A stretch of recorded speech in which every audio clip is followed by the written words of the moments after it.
नेपालमा जब जेन्जी आन्दोलन हुँदाखेरि सुशीला कार्की प्रधानमन्त्री बनियो। बनेपछि त्यसको भोलिपल्ट तिब्बतका युवाहरू बुलेट बाइकमा कालो झन्डामा टिओबी लेखेर हाम्रो देश पनि चाहियो भनेपछि यिनीहरू तिब्बतीहरू जब सिंहदरबार जलाउँदाखेरि जेन्जीका आन्दोलन त्यस गते त त्यो जेन्जी आन्दोलन गर्ने दाइहरू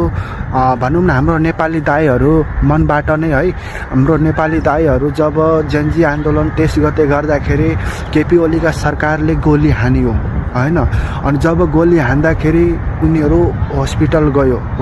गइसकेपछि त्यसको 24 गतेका दिनमा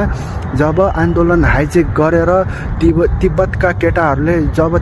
केटाहरू जुन टिओबी भन्ने बुलेट बाइकमा हिँड्थ्यो नि सुशीला कार्की प्रधानमन्त्री बन्दाखेरि, अनि उनीहरू जब